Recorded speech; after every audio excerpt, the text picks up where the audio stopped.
ये क्या वसुधारा, कितने भी जन्म ले लूं तब भी मेरे ऊपर एक बूंद भी नहीं गिरेगी, ऐसा कहा था बद्री ने। और अब मुझे उसी से मोहब्बत हो गई है, मेरे दिल में वो बस गया है। अगर मेरी मोहब्बत सच्ची है तो मेरे ऊपर बरसो ना। दोनों ही मुमकिन नहीं है, पानी भी नहीं और बद्री भी नहीं। क्यों? आखिर मुझ में क्या कमी है? वो भगवान के चरणों में रहना पसंद करता है। जब से उससे मोहब्बत हुई है उसकी हर पसंद अब मेरी है। अब बद्री भी पसंद है और बद्रीनाथ भी। ओहो, उसने मेरे दादाजी से वादा किया था कि वो मुझे बदल देगा। जल्दी से जाकर बद्री को कह दो कि मैं भगवान के सामने नमन करने के लिए तैयार हूँ, खुश हो जाएगा। अभी जाकर बताता हूँ।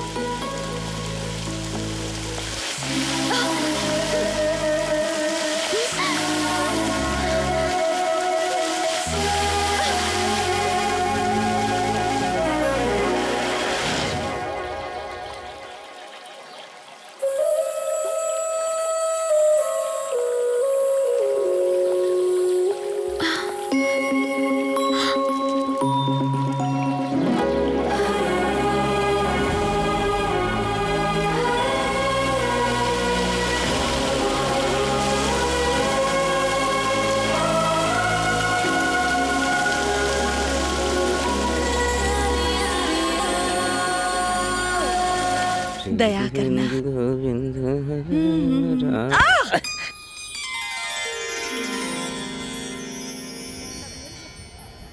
दिखाई नहीं देता तुझे? नजरें कमजोर हैं क्या? आपकी भी तो नजरें हैं। देखा कैसे तोते की तरह जबान चला रही है? ये अमीर घर की लड़कियां ऐसी ही होती हैं, दिमाग नहीं चलाती हैं, सिर्फ जबान चलाती हैं। क्या रे लड़की, चेहरा तो ऊपर वाले ने बहुत सुंदर बनाया, पर बाप ने कुछ नहीं सिखाया तुझे। मेरा बाप मेरे लिए क्या करता है क्या नहीं करता उससे तेरे को क्या मतलब? एक तमाचा दूं क्या? तमाचा लगा। अरे क्या अरे रे? अरे, क्यों लड़ रहे हो? देखो तो ये बेहुदा लड़की कितनी बदतमीजी कर रही है।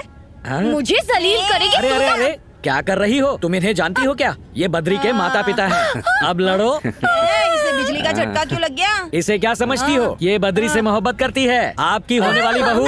अब हाथ उठाओ।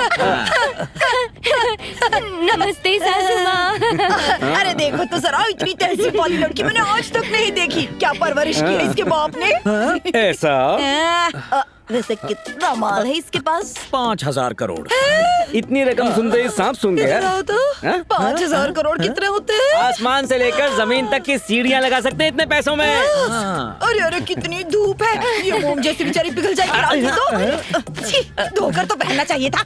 आओ बेटी, हम जैसे अमीरों को धूप में नहीं खड़े रहना चाहिए। हमारे जैसे हाँ, हम दोनों अमीर जो हैं, रातों रात अमीर हो गए। क्यों ना बहू रानी? जी सासू माँ। सुनिए हाँ? जी, गुरुजी ने हमें इतनी जल्दबाजी में क्यों बुलाया, कुछ समझ में आया आपको? क्यों बुलाया? अरे बद्री और इसकी शादी की बात करनी होगी ना। ऐसी बात है तो चलो। अब मोम की परी पिघलना नहीं, धूप बहुत है। किसे ढूंढ रही हो? बद्री। इधर जाओगी तो लव मैरिज होगी या नहीं कह नहीं सकते, पर इधर जाओगी तो अरेंज मैरिज जरूर होगी। आइडिया अच्छा है।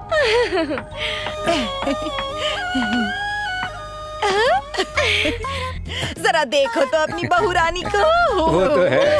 आजा। मैं यही इंतजार करती हूँ, आप लोग जाइए। अच्छा। जाइए ना। नमस्कार स्वामी जी। नमस्ते गुरुजी। आओ गोविंद, आपने किसी जरूरी काम के लिए बुलाया था? तुम्हारे बेटे को लेके एक जरूरी फैसला किया, उसी बारे में बात करनी है। मैंने कहा था ना, वही चुप बात रहो। है। फैसला क्या है?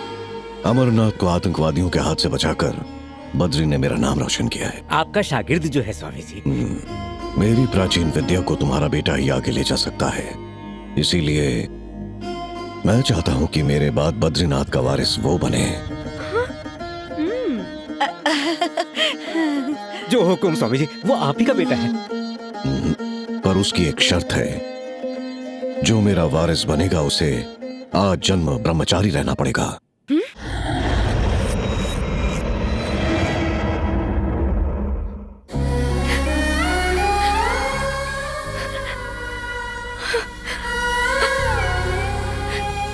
मतलब मेरा बेटा शादी नहीं कर सकता? कभी नहीं कर सकता। इतने सालों से तक्षशिला की रक्षा करने के लिए मैं, मेरे गुरु, उनके गुरु सब ब्रह्मचारी ही रहे। माँ बाप होने के नाते आप दोनों की सहमति चाहिए। सोच कर बताइएगा। ये क्या हो गया जी? ये गुरुजी क्या कह रहे हैं? हम अपने बेटे को भला ऐसे कैसे देख सकते हैं? इस मासूम का तो सोचिए। ये वक्त उस लड़की के बारे में सोचने का नहीं है, अपने बेटे के बारे में सोचने का है। शादी करना, परिवार बनाना इंसान ही नहीं पशु भी करते हैं, मगर तक्षशिला का वारिस बनना करोड़ों में एक की तकदीर में होता है। हमारा बेटा तकदीर वाला है, आंसू मत बहाओ। आपको इसे मन से स्वीकारना होगा, इसमें कोई जबरदस्ती नहीं है। हम राजी हैं गुरुजी। गुरुजी, एक बार अगर बद्री से पूछ लेते तो। वो मेरा शिष्य है, मेरी बात नहीं टालेगा।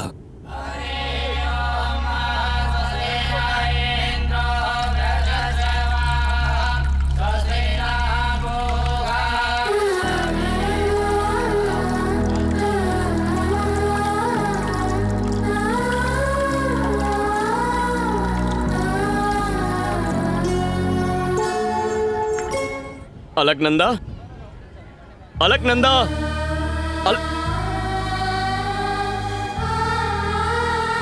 यहाँ क्या कर रही हो? तुम तो प्रणाम करने वाली थी। कैसे करोगी? हाथ जोड़कर करोगी या जमीन पर लेटकर या फिर ऐसे गोल घूमकर? मैं नहीं करूंगी, मुझे नहीं करना है। पर क्यों? तुमने अचानक मन क्यों बदल लिया? तब कहा था, अब मन बदल लिया है।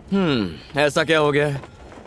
मुझे जिससे मोहब्बत हुई है वो मुझसे दूर जा रहा है। तुम मुझे उसका नाम बताओ, तुम्हारे कदमों में ले आऊंगा उसे। उसका नाम है। मेरी बात नहीं टालेगा। जाने दो, तुम क्या बद्रीनाथ भी शादी नहीं करवा सकते? बस, इस पवित्र जगह के बारे में जानते ही क्या हो? कल अखंड ज्योति जलाकर 6 महीनों तक मंदिर के दरवाजे बंद करने का शुभ दिन है। 6 महीनों तक मंदिर बर्फ से ढका रहेगा और 6 महीनों बाद जब मंदिर के दरवाजे खोले जाएंगे तब भी अखंड ज्योति जलती हुई मिलेगी। सच कह रहे हो? बिल्कुल, हमारी धरती पर भगवान के होने का यही सबूत है। इसीलिए पूरी दुनिया माथा टेकने बद्रीनाथ मंदिर आती है।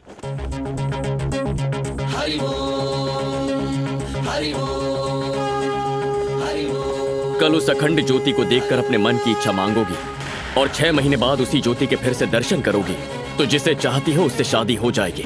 वाकई? हाँ, लेकिन एक शर्त है, उस बद्रीनाथ के चरणों में ब्रह्म कमल रखने के बाद ही तुम्हें वो इच्छा मांगनी होगी। अब कहाँ मिल सकता है ये फूल? मेरे साथ चलो, मैं दिखाता हूँ।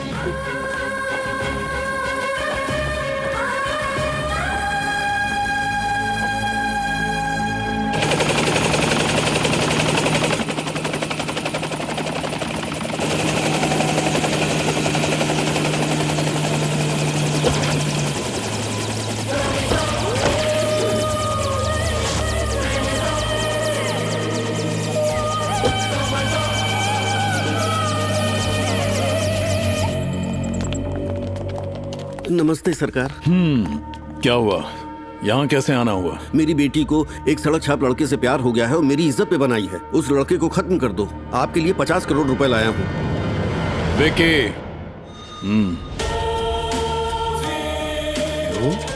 ध्यान से सुन मिनिस्टर, आज तक मैंने तेरे लिए बहुत कुछ किया। गरीबों को बस्ती से हटाकर तेरे नाम जमीन करवाई। तुझे हुकूमत चाहिए थी, दिलवाई। पर तुम भले ही अपनी जायदाद दे दो, लेकिन प्यार के मामले में मैं हाथ नहीं डालता। नमस्ते सरकार। तुम्हारे पति के अंतिम संस्कार में नहीं आ पाया, उसके लिए माफ करना। अच्छा, तो तुम मुझे बताओ, इन अस्थियों को तुम कहां विसर्जन करना चाहती हो? मैं इंतजाम करवा देता हूं। इनके अंतिम संस्कार पर ही आपकी पत्नी की बेइज्जती हुई थी। क्या हुआ? आपने अपने ही शादी के मंडप से भागकर अपने पिता को बेइज्जत किया था, फिर आप मुझे क्या इज्जत देंगी? जब तक मेरी सांसें चल रही हैं, तब तक मेरे मुंह से सासू माँ लफ्ज नहीं सुन सकती। उसे खत्म कर दूं? उसे खत्म करने के लिए मुझे तुम्हारा इंतजार करना पड़ेगा क्या? अगर मैं अपने बेटे को ना रोकती तो वो उसे वहीं मार देता। उसका गुरूर तब टूटेगा जब मैं उसे अपने घर की बहू बनाकर ताउम्र गुलामी करवाऊंगी और उसकी जिंदगी जहन्नुम से बदतर कर दूंगी। और इस बात को तुम कैसे अंजाम दोगे, ये तुम पर है सरकार। वो है कहां?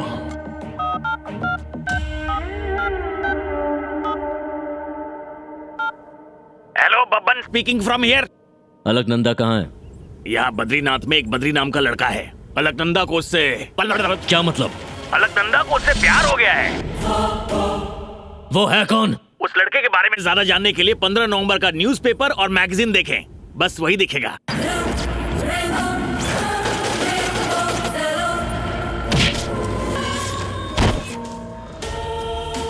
सुबह होने से पहले वो मेरे सामने होना चाहिए। विकी, इस दुनिया में सबसे ताकतवर चीज क्या है? पैसा, पावर और राजनीति।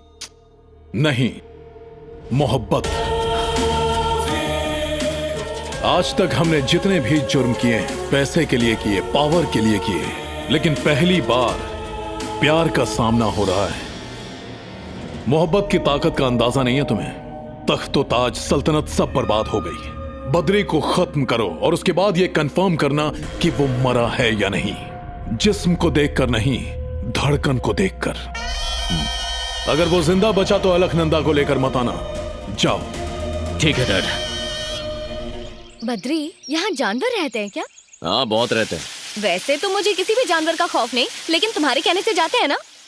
मेरे कहने से जाने के लिए मंदिर के हाथी नहीं है, ये जंगली जानवर है। क्या नहीं, सवाल बहुत हुए, अब चलो। जरा संभल के, यहाँ गिरी तो चेहरे का नक्शा बिगड़ जाएगा। रुको, मैं क्यों डरूं? तुम मेरे साथ हो ना? ओफो, ये फूल बगीचे में नहीं खिल सकता था क्या? मुश्किल तुमने अब देखी कहाँ है, चलो। इससे भी बड़ी मुश्किल है। कितने मुझसे नखरे शायद करोगी? नहीं होगा। जल्दी करो। रुको ना। इतनी जल्दी हार गई? प्यार को हासिल करना है ना तो चलना पड़ेगा। और कितना चलना पड़ेगा?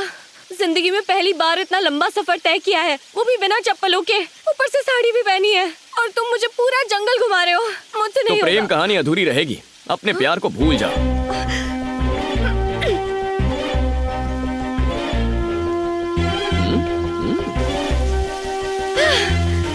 क्यों बद्री जी? क्या बात है? क्या हो गया? थक गए क्या? चलना पड़ेगा, कहा था ना, चलना पड़ेगा। लेकिन उस तरफ नहीं चलना है, यहाँ जाना है। क्या? हाँ, इसके आशिक की तो किस्मत ही फूटी है। जरा संभल के, यहाँ सांप होते हैं। और कितना डराओगे? बाबा सुनिए। बोलो बद्री, वहाँ ब्रह्म कमल है क्या? वहाँ नहीं है, तुम्हें नीलकंठ पहाड़ के उस पार जाना होगा। ये गई काम से, चलो। अब बद्री, एक तरकीब है, उसे कहो जाकर फूल ले आए, और फिर मैं अपने हाथ से चढ़ा दूंगी, ठीक है ना? भूख लगेगी तो अपना खाना खाओगी या किसी और का छीनोगी? मोहब्बत तुम्हारी है, शादी तुम्हें करनी है, तो फूल भी तुम्हें ही तोड़ना और तुम्हें ही लगाना है। चलो।